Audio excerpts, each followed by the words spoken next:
I'm coming home to your loving heart.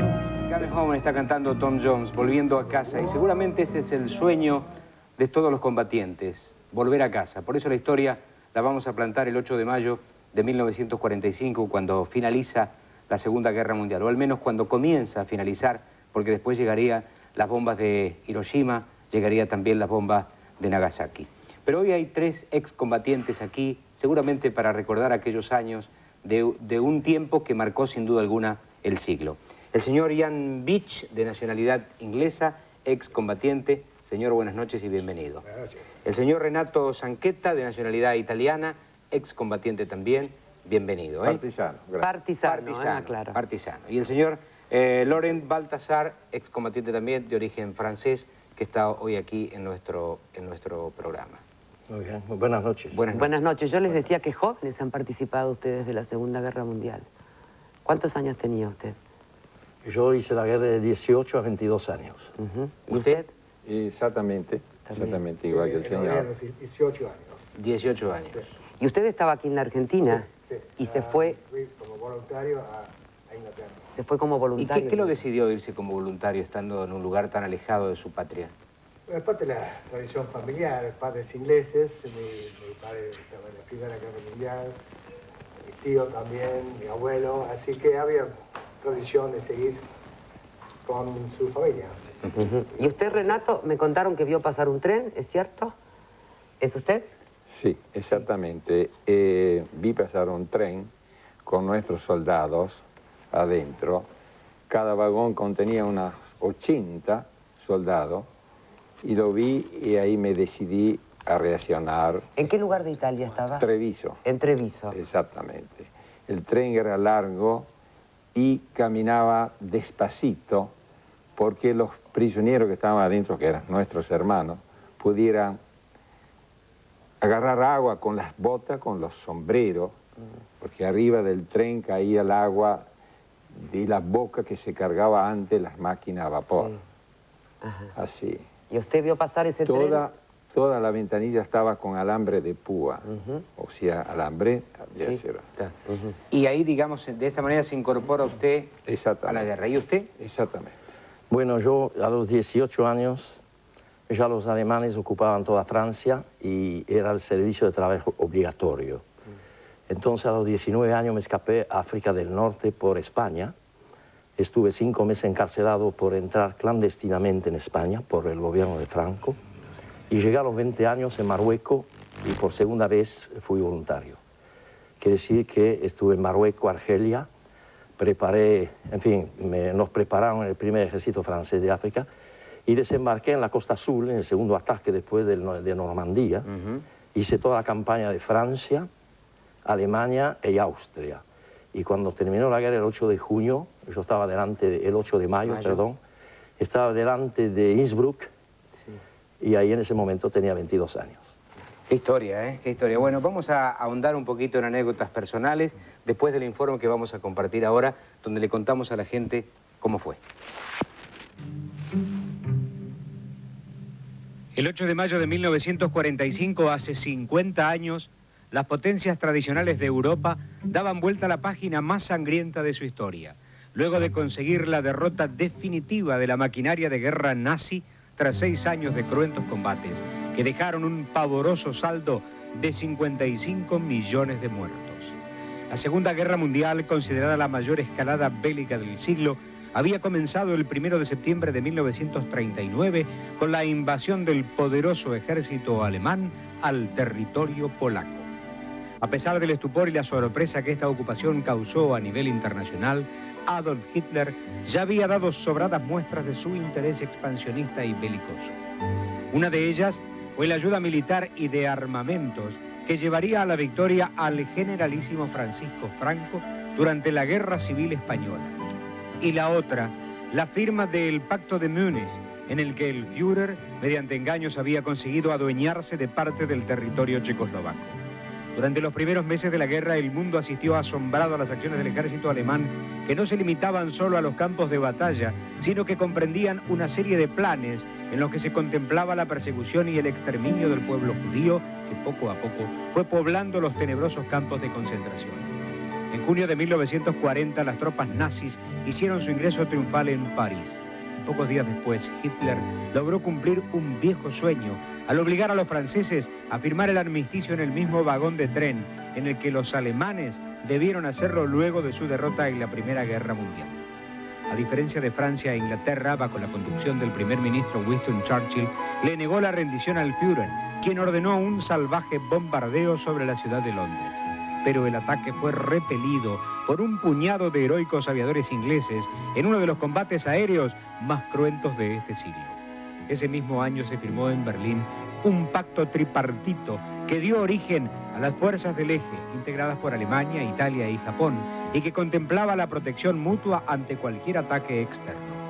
Fue a raíz de este tratado que en el mes de diciembre de 1941, aviones japoneses bombardearon sorpresivamente la base norteamericana de Pearl Harbor como represalia a los Estados Unidos por el envío de armamentos al continente europeo.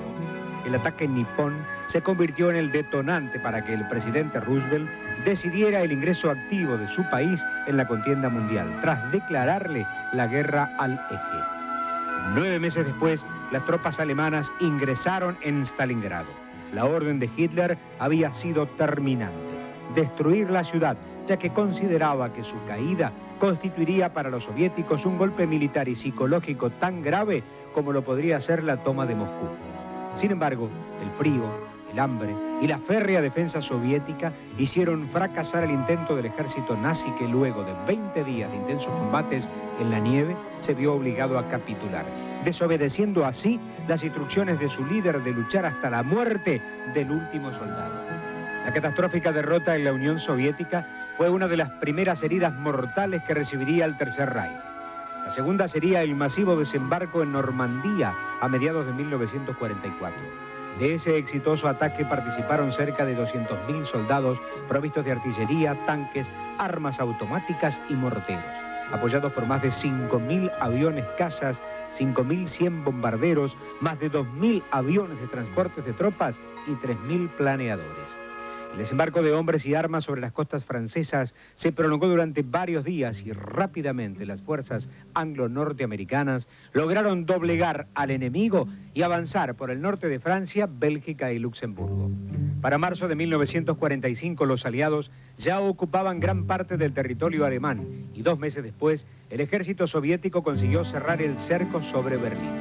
A partir de ese momento los acontecimientos se precipitaron rápidamente.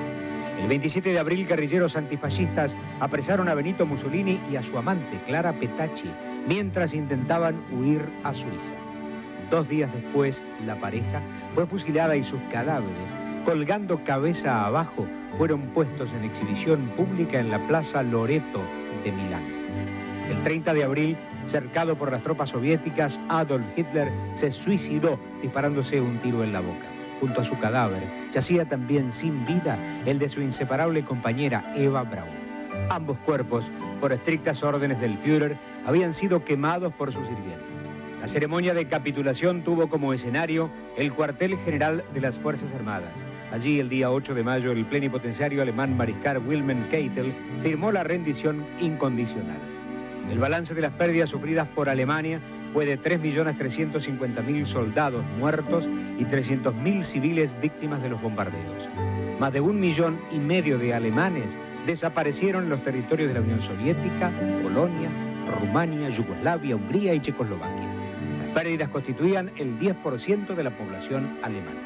Los europeos, por su parte, dieron una calurosa bienvenida a los soldados ingleses, norteamericanos, franceses, soviéticos y todas las demás fuerzas que habían vencido al Tercer Reich. La alegría era el común denominador en todas las calles del viejo continente. Y no era para menos. Luego de 6 años, la pesadilla nazi había finalizado. Sin embargo, la guerra total recién concluiría 3 meses después, el día 15 de agosto, tras la rendición incondicional de Japón, que sufrió en menos de 72 horas 2 explosiones atómicas que devastaron las ciudades de Hiroshima y Nagasaki. La bomba atómica fue la última y la más catastrófica expresión de la guerra, pero aún así no alcanzó a eclipsar el trágico saldo de más de 2000 días de lucha, que dejaron 55 millones de muertos, 35 millones de heridos y 3 millones de desaparecidos. Qué cifras, ¿no? Pensaba, Laurent, y los veía, los miraba atentamente a los tres mientras veíamos estas imágenes. ¿Qué es lo que recuerda usted, por ejemplo, con más fuerza de esta Segunda Guerra que participó? Bueno, con más fuerza, yo recuerdo cuando se realizó el ataque en la Costa Azul, en el puerto de Toulon, donde desembarcó la 5ª División Blindada, donde yo estuve. Y, lógicamente, después de 2 años que me alejé de Francia, muy joven, sí, volver. Claro, debe haber sido una cosa... Sí, sí. Volver y poder luchar. Claro. Luchar para poder justamente liberar su país.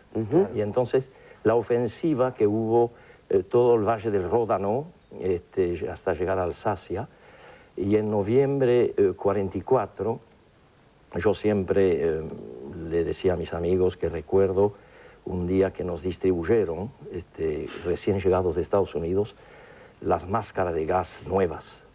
Claro. Con unas capas antihiperita, porque los alemanes se ve que tenían la intención de lanzar los gases. Claro. Y esto, lógicamente, nos ha preocupado mucho.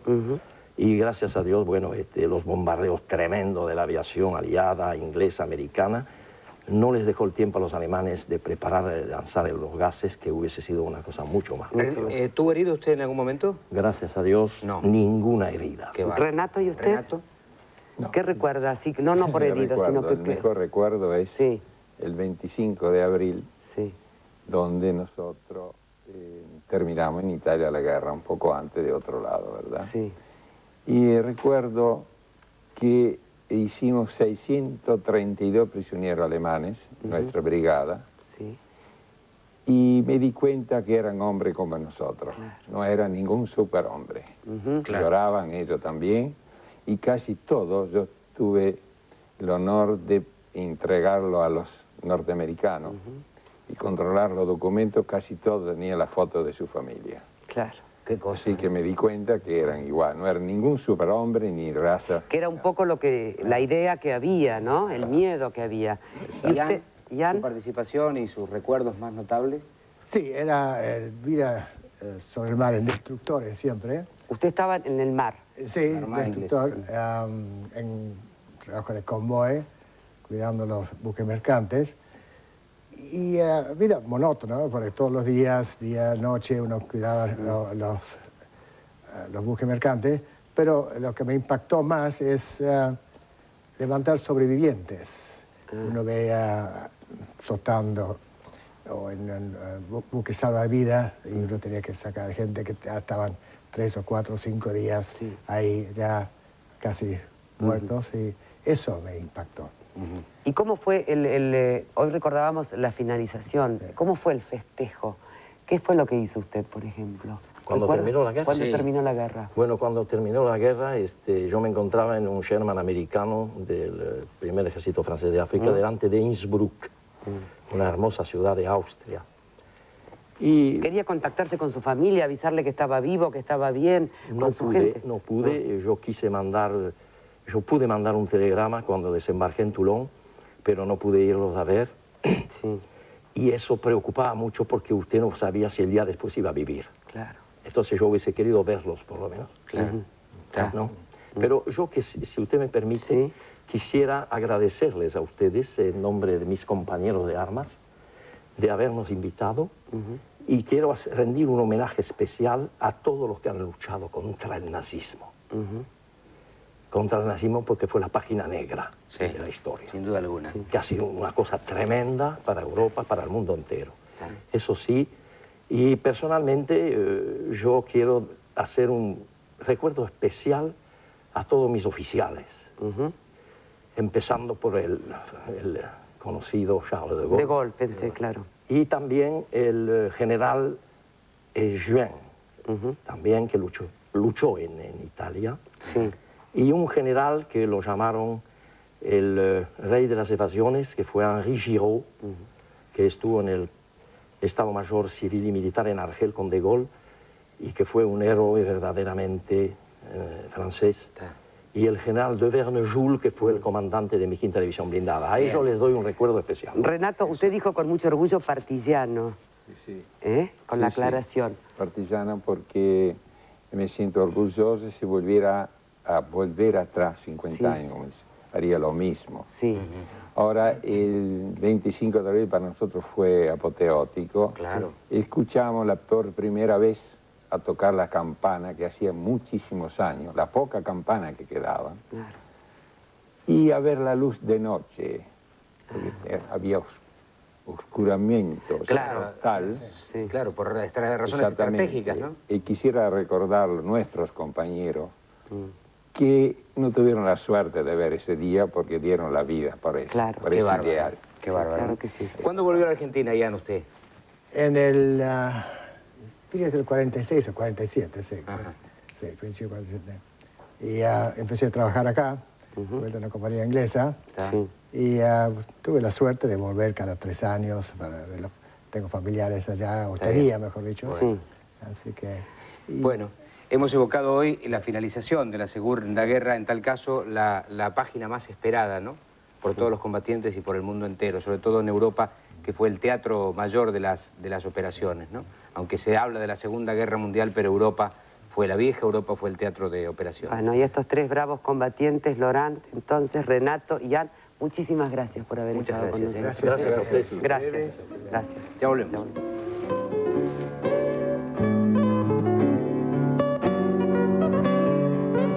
La vereda más famosa del mundo, la del Teatro Chino de Los Ángeles, en donde todas las estrellas dejan sus huellas.